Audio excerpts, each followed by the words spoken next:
So welcome to another NKF webinar. I can't remember how many this is now, but we've done so many of these. So this webinar is navigating menopause with kidney disease. It is recorded, and if you or someone else wants to watch it again, it will be available from round about 10 o'clock tomorrow. It will. So we are having a question time at the end of the webinar, like we always do. So all you have to do is in the chat, put your question, and then I'll read it out after we've had the presentation. So let's welcome our presenter for this webinar. We've been having a chat before this, and what a lovely lady. And she's got a great presentation for you tonight as well. I'm sure she'll be able to answer all your questions as well. So I'm going to hand over to our presenter and she can introduce herself. Good evening, everybody. Thank you for that lovely introduction there, Pete. Yes, it was nice to catch up with you briefly this evening after a crazy day. I hope you've all had a good day. Just be prepared, sit down, take this time now for yourselves and try to absorb as much information as you can.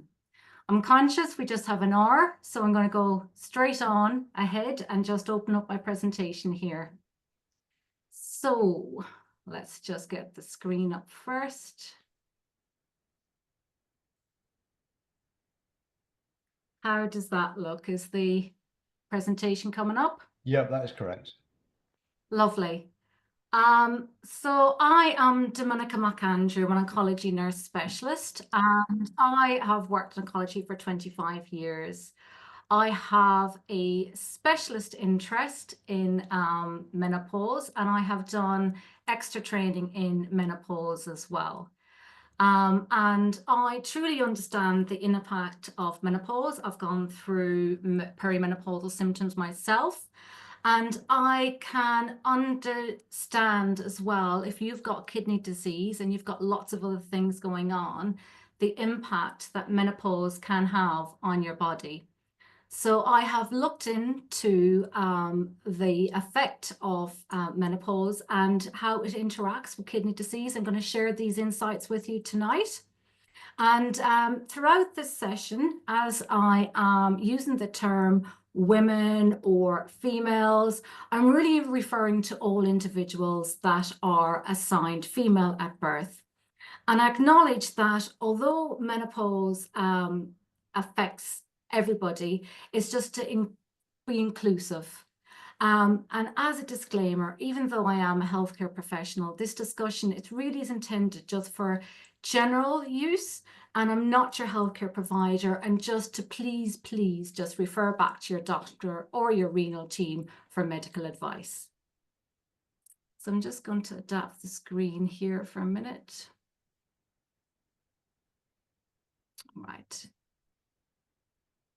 So this evening, we are going to really gain insight into menopause symptoms. I'm actually going to bring up a QR code shortly, and that's going to be for Slido, just to have a wee bit of interaction from you as well. We're just going to explore some practical strategies just for managing the symptoms of menopause, and they're so diverse.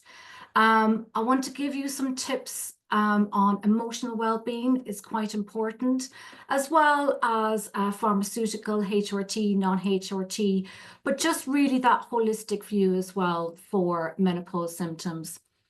Aiming for time at the very end for question and answers, and just to take this opportunity this evening, just to connect with everybody who's here on this platform, because surely everybody's understanding what everybody else is going through. And just to offer that mutual support and encouragement to each other.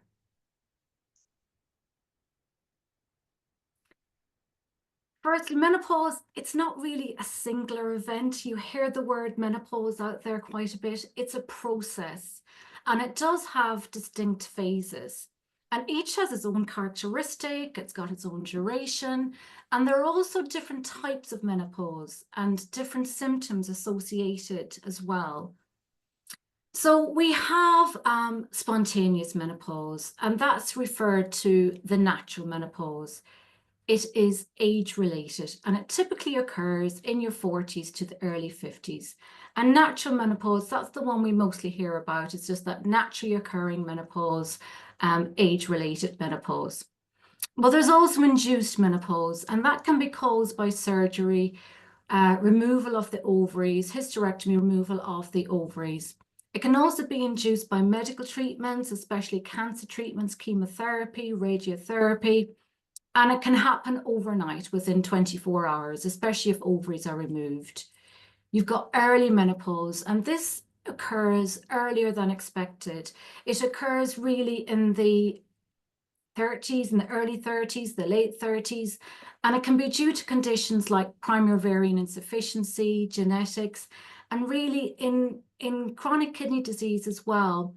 That can induce early menopause as well. Late menopause is the other type of menopause, and that is in your late 50s or your early 60s. So I'm just trying to tie the whole story together and just giving the 3 phases of menopause. So when you're not experiencing any symptoms of menopause due to fluctuating hormones, that's when you've got your regular menstrual cycle, that's premenopause. Then as you transition into perimenopause, that's typically in the mid 40s or the late 40s. And this phase can last 2 to 10 years. And it's marked by irregular periods and lots of hormone fluctuations. And with that comes all the symptoms that are associated with menopause. And then menopause itself is defined really as a time when you've got no period for 12 months. Postmenopause starts once a woman has gone 12 months without a period.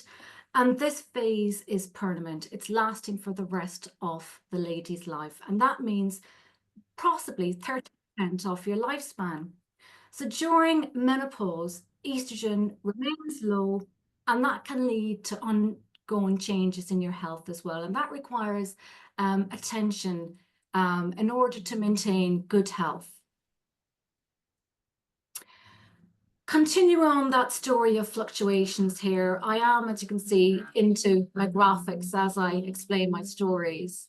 So when we say that women really, they were born with 1 to 2 million immature eggs, but by puberty, that dropped down to 3 to 400,000, and only a few eggs were fully mature.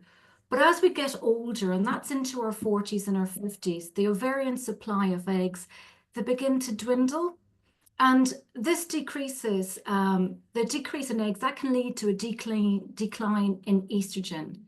So you can see here in the red box, I don't know, between the 40 and the 50, that red box there, you can see all the hormones. You can see all how that graph is changing, all the fluctuations that are happening. So the purple line, the estrogen is fluctuating. It's gone up and down, up and down, up and down. Your cortisol levels are rising, testosterone levels are dropping, melatonin levels are dropping, and you have got progesterone levels dropping. So all those fluctuations that are going on within your body, they're contributing to the symptoms of menopause. And the hormone fluctuations that are occurring, it is caused by the decline in the eggs. And the decline in the eggs are the messages, that feedback system that's normally going on between your ovaries and your brains, totally disrupted. And the hormones just decide to go free for all and inflict all the symptoms of menopause onto our bodies. So some individuals can adjust quite easily to these fluctuations, but others, they can really have quite significant symptoms. The estrogen receptors they're all around our body. They're in our head, they're down to the soles of our feet.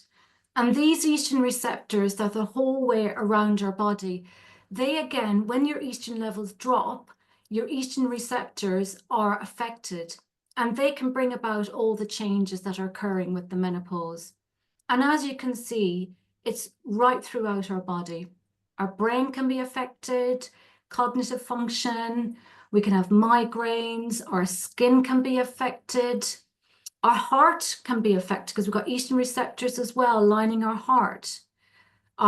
We have got sexual dysfunction can occur, low libido, and you can have urinary syndromes of the menopause. You've got estrogen receptors in your bone as well, affecting musculoskeletal system. And you can have metabolic changes occurring within your body as well. So with these estrogen receptors the whole way throughout your body, you can see as well why all the symptoms are such widespread. I'm just putting up here a slide. This is where you can just, if you can take a picture of that QR code and just tell me what are the symptoms of menopause that affect you the most.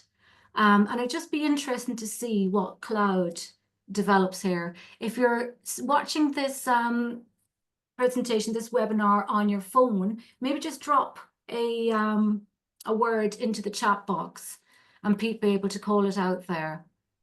But it's just to get a feel for what are the symptoms that you as participants to this webinar, what are the symptoms that affect you the most?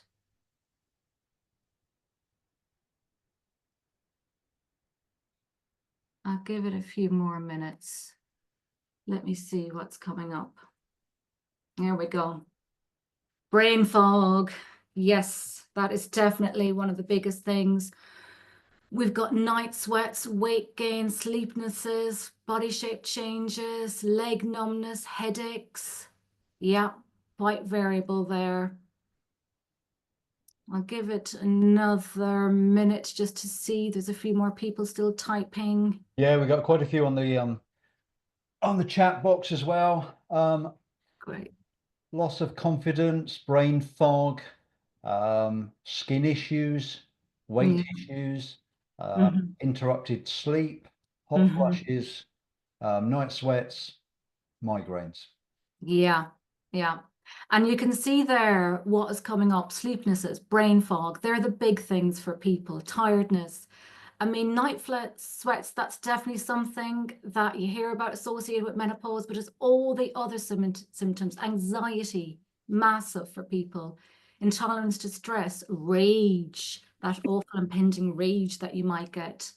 So yes, it's definitely quite variable. Thank you for participating. I'm just going to go on to the next slide.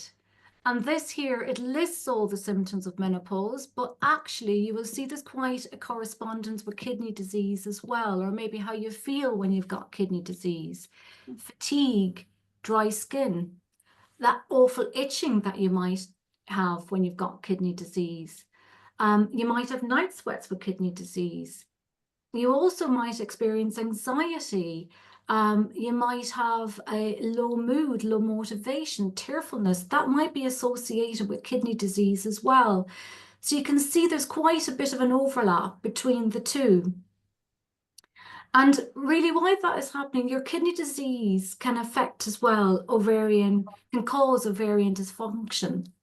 And that is because when you've got the message that is usually going between your brain and your ovaries, that can be dysregulated. That can be associated with kidney disease. And that might be associated with the anemia, low hemoglobin, might be because you're not getting rid of toxins, uremia. You might have anti-rejection drugs can cause that, electrolyte imbalances, stress and fatigue. That can all dysregulate ovarian function. And when I was reading about this, specifically for kidney disease and menopause as well, there is research out there that suggests that women with chronic kidney disease may go through menopause slightly earlier. And also people that go through early menopause for other reasons may develop chronic kidney disease later on in life. So there is that correlation going on between the two. So it is important for you just to keep track of your menstrual cycle, even if you're in your 30s, you're thinking things are changing, even in your 20s, in your 40s, making sure you know where you are with your menstrual cycle and including the length of the cycle, the flow, and any associated symptoms. And what to do, it is just to take a moment. Don't panic, just acknowledge your symptoms without rushing to find the solutions. and just identify the symptoms that affect you the most, and track these symptoms and maybe prioritize the top 3 symptoms. Then you might be well prepared to sit in front of a medical practitioner, sit in front of your GP, or because these slots are only 15 minutes, maybe 20 minutes, half an hour with your GP, with your renal consultants. If you've got the symptoms that are prioritizing those symptoms that affect you the most, you're in the right foot then to go on and to find solutions to these symptoms. So let's just talk about some of the practical steps that we can use. Lifestyle changes is one thing I'm going to start talking about. And menopause symptoms, that affects both the body and the mind, and that can affect you psychologically, emotional, your cognitive health. And that's, as we just pointed out, due to the fluctuating hormones that disrupts your mood, your memory, your energy, and your sleep. And that impact on your mind and your body. Also, when you think at this stage, women are trying to balance work, family pressures, and it's hard to distinguish, are these hormonal imbalances or is this the effect of normal life? And then throw in as well, trying to rush to the hospital for appointments if you're on dialysis, trying to see your kidney team. There's a lot going on. If you've got underlying neurodivergence as well, ADHD, this can be a lot worse when you're going through menopause. And 62% of women do experience brain fog. So that is over half of us have that awful cognitive. And you could see that from the slide earlier. Brain fog was coming up quite high. And it really highlights how common cognitive changes are during menopause. And it recognizes that we're not alone and that there are ways to manage it. And that's what we're going to explore now. Sleep. You must prioritize sleep. It is free medicine. And it is one of the things that if you're not sleeping regularly, it can make all these symptoms a lot worse. And I know it's easy to say sometimes aim for 7 to 8 hours per night. I don't think anybody's going to be getting 7 to 8 hours, 7 days a week. But even if we can get in 6 hours and getting maybe trying to aim for that 3 to 4 times a week and then improving upon that. And what that can do then, that can improve a lot of other symptoms. Trying to eliminate caffeine. Caffeine, it's a trigger for sleep disturbances, especially for menopausal women.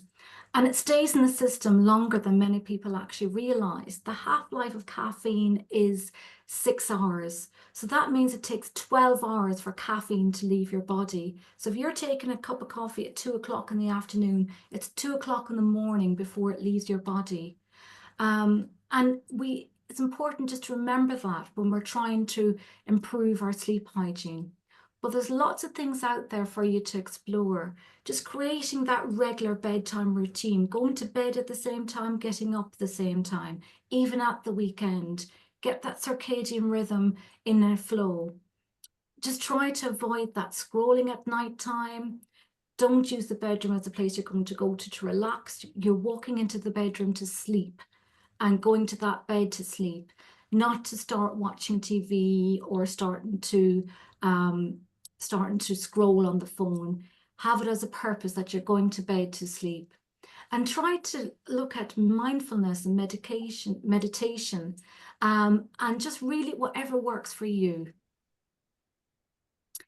Keep moving. And when you look at all the literature for kidney, and I was looking at the information that's available from the National Kidney Federation as well, there's so many leaflets out there on moving and the importance of moving. And you can see as well, when you age, we're more prone to osteoporosis, and it's very important to maintain bone and muscle health as we age. We are the lower estrogen levels, that's going to affect our muscle mass, and it's also affecting our bone density. We have to focus on weight-bearing exercises, keep our bones strong. It doesn't mean that we have to spend hours in the gym. Yoga for strength and flexibility, and that is also going to help our sleep as well and our balance. And it's important as well, mindful walking. walking first thing in the morning, getting daylight in, setting that circadian rhythm as well. And these can all have positive benefits on our mood, mental health, and also on blood sugar regulation. So really, it's a win-win. Nutrition, very, very conscious with kidney disease as well. You're going to have your kidney dietitian, your renal team involved at different stages of kidney disease, different advice is given for protein. But just to simplify it all, balanced diet and for kidney disease and for good menopause health. There really is no specific kidney-friendly food, and there's no special menopause diet, but just focus on fruits, vegetables, your pulses, your nuts, your seeds, and your whole grains. It's a basic rule, so it is. And avoid ultra-processed food, avoiding high salt foods and unhealthy fats. And that's going to give you benefits straight away. It's going to help manage your blood pressure, very important, control your blood sugar, promotes heart health, and that's because you're limiting your saturated fats, and you're also going to reduce the workload on the kidney. So it's a combination of just balancing the two, balancing what's going on with your hormones and what's going on with your kidneys. Additional options to lifestyle. Lifestyle is the foundation. And I wanted to talk about lifestyle before I talked about HRT, because the two go hand in hand. And there's also non-HRT options as well, because HRT is not available to everybody. But it's just having that foundation, that basic foundation, as you're trying to explore what are the options that are available to you.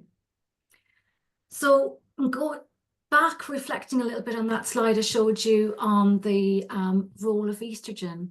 And estrogen, it really is important for your heart. It regulates cholesterol, prevents the hardening of the arteries, it keeps your blood vessels supple. By keeping them supple and flexible and pliable, that means then that can keep your blood pressure down. So when your estrogen levels drop, you're more prone to heart disease. And that's why you need to step up the effort to protect your heart health. And this is equally important as well if you've got kidney disease, as your kidneys affects your blood pressure, and that can also affect your heart health. So understanding the connection between menopause and kidney disease as well, taking these proactive steps can improve heart health.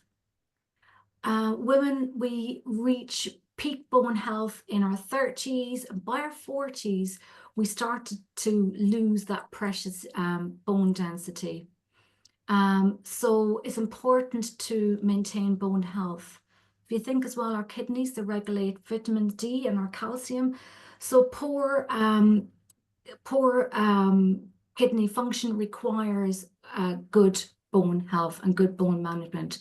So it's crucial again to take proactive steps in your diet, your exercise, and your lifestyle choices. I'm going to sound like a broken record, but it's just getting the point across, isn't it?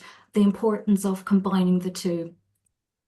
And by doing this right, we can either protect the bones and improve the longevity there. Genital urinary syndrome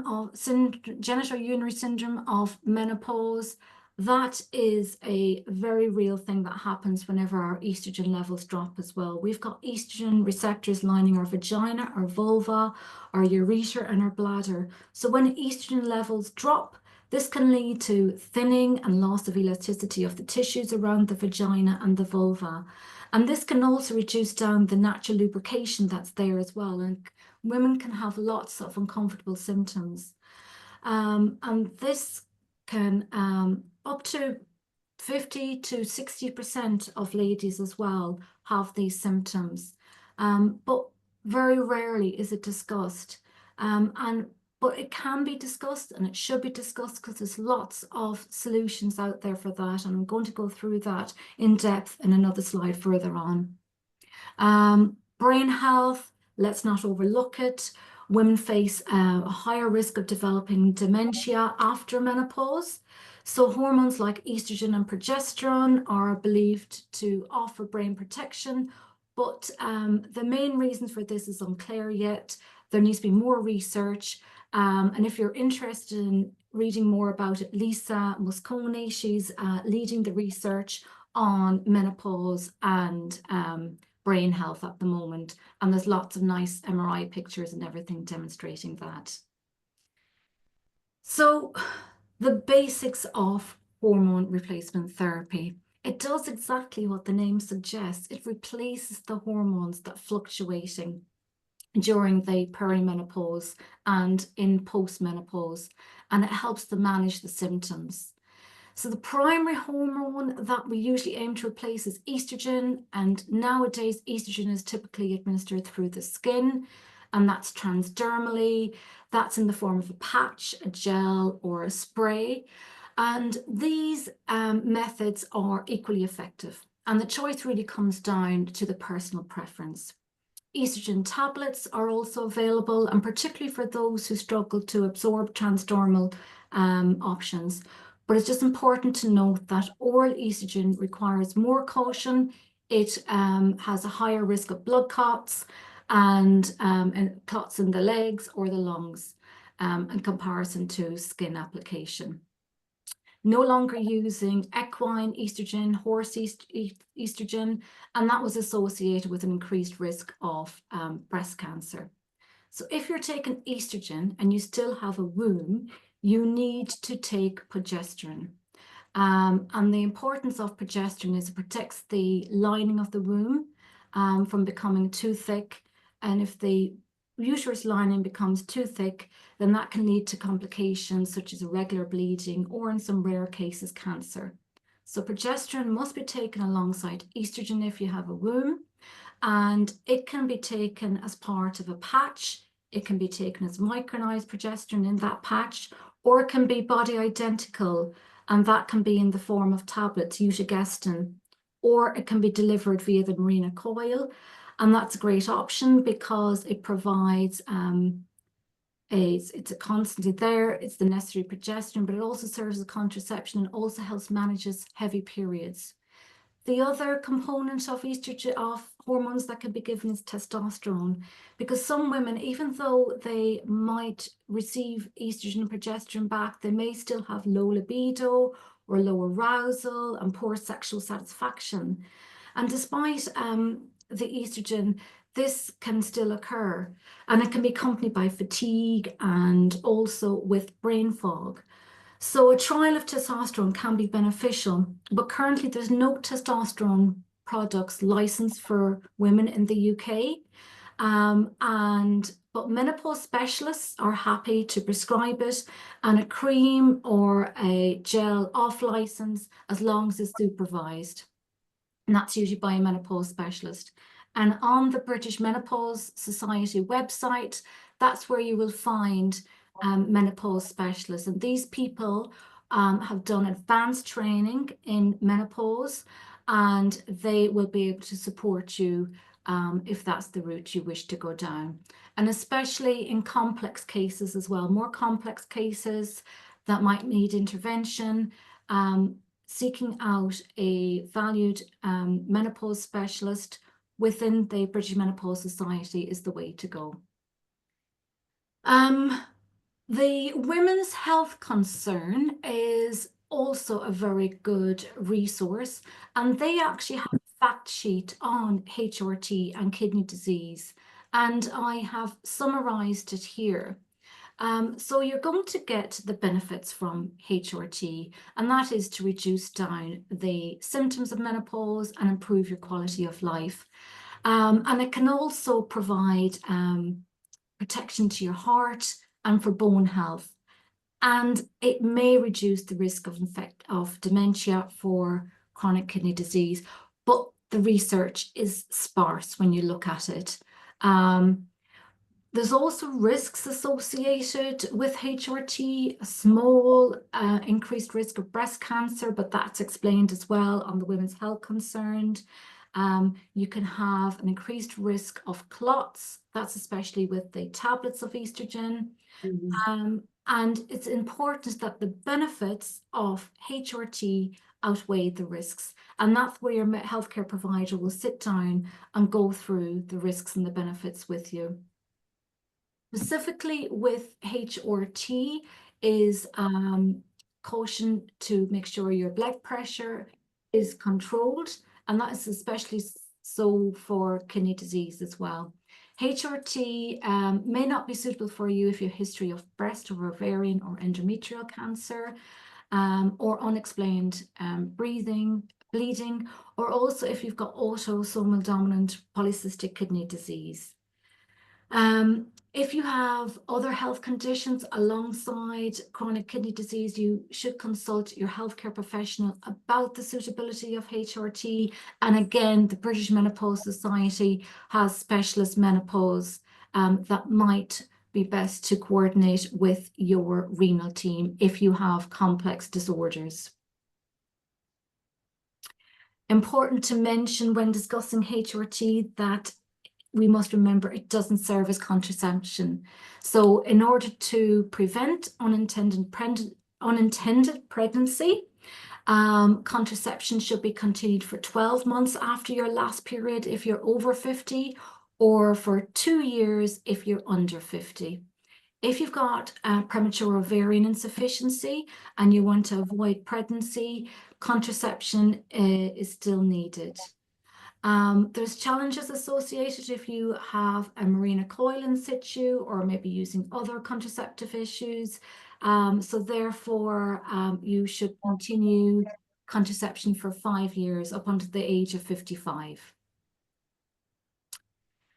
I said I would talk more about the genitourinary syndrome of menopause, and it is really, there are solutions out there, and these symptoms can be quite easily treated by putting local vaginal estrogen back into the tissues. And it's important as well to think that the symptoms, if you've got recurrent kidney infections or dryness down there, that you can have local vaginal estrogen with your HRT, or if you choose not to have systemic HRT, you can still have vaginal HRT. And if you're concerned about absorption of HRT, vaginal HRT is quite minimal. A year's application of vaginal HRT is equal to 1 patch of HRT. Vaginal moisturizers are available out there as well. So you should really be moisturizing your vagina 3 to 4 times a week. And use lubricants as well for sexual intercourse, just to ease discomfort and dryness. There's oil-based lubricants and there's water-based lubricants, but please keep away from the high street. There's lots of yucky stuff out there on the shelves. I highly recommend Yes, Silk, Subtle. They are brands that have got the correct pH, that don't have any nasty stuff in it. You really should be avoiding products with glycerine, parabens, dyes, perfumes, alcohol, glitter. You don't need that near your vagina, so you don't. And somebody once told me you should treat your vagina like a self-cleaning oven. All you need is water. Important to check your vulva monthly as well. Look for changes, look for irritation. There's something called lichen sclerosis that can occur in menopausal and perimenopause as well. And that's easily treated with application of steroids. So as we do a self-breast examination regularly, you should also examine your vulva and know what looks normal. And then again, if anything does not look right, does not feel right, report that and get treatment for it. Again, if you can't have HRT, there are lots of non-hormonal medications out there that you can have. Oxybutynin can help for bladder symptoms.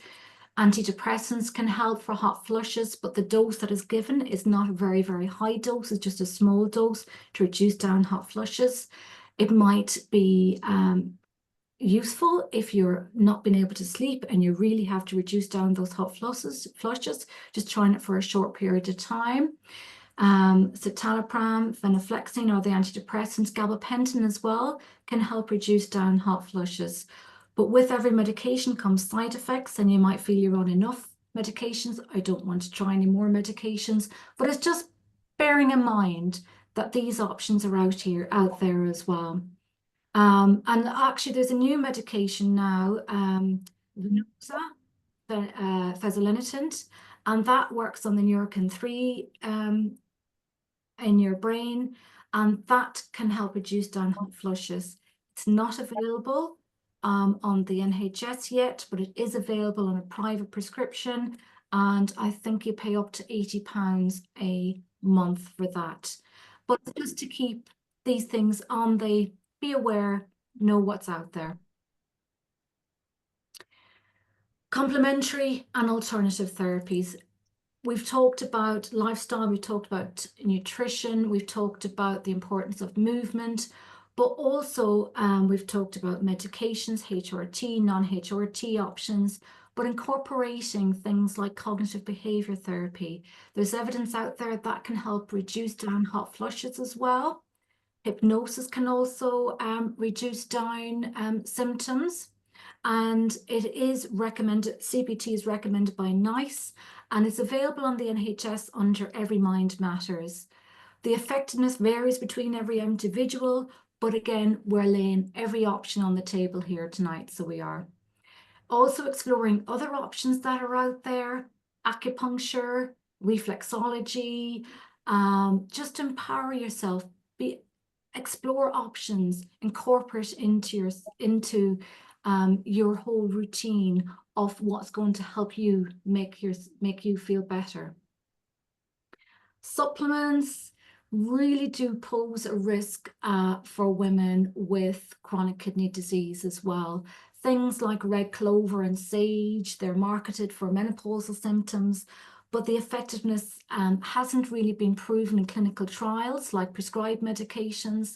And herbal remedies, they can interact with other medications and they can interact with anti-rejection medications. So really, please consult with your pharmacist and your renal team before you incorporate supplements into your regime. So what we're going to do now, we're going to summarize everything. We have key takeaways.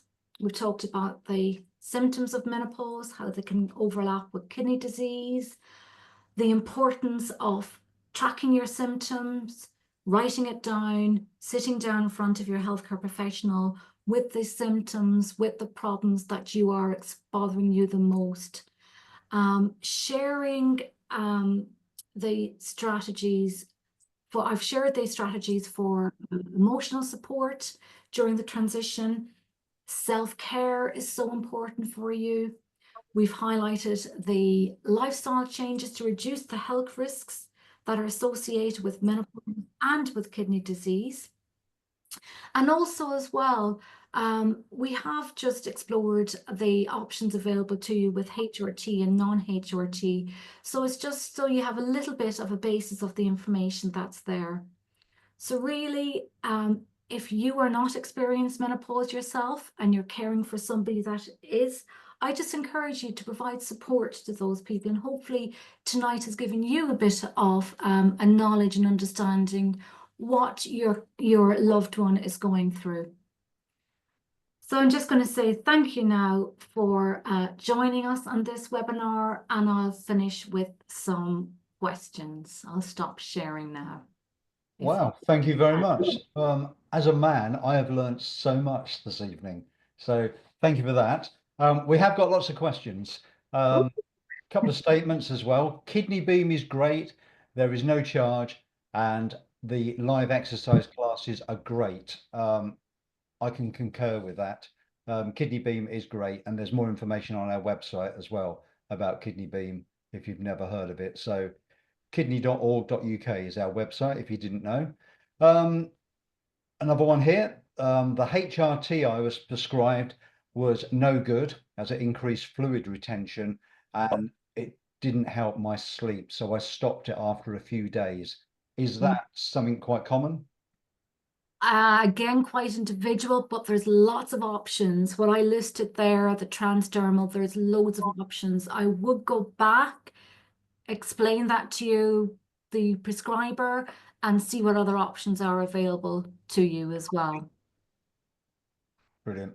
Yeah, Can kidney function drop during menopause, can as people in the EGFR levels? they may be affected. And again, it's that whole picture, isn't it? Is it menopause? Is it the kidney disease? Is it a combination of everything going on? So it's just it's identifying the source is difficult. Is it kidney disease or is it menopause? Is it the hormone disruption that's going on? Another question here. I had symptoms from 2018 to date. Spoke to my renal consultant, I believe that says, and GPs. Not had any support. I've been constantly dismissed. Is this, what can they do about this? I think exactly as I said, get the tracker, write down the symptoms, be specific, sit down, pursue, continue. Don't give up. If you've got real symptoms and you can lay it back to these are my specific symptoms associated with menopause, it's really affecting me. Um, Try different GPs, ring up your GP practice, ask to speak to the person in the GP practice that actually has an interest in menopause as well. And that those people are more inclined, there's always one in every practice that has done some type of menopause training.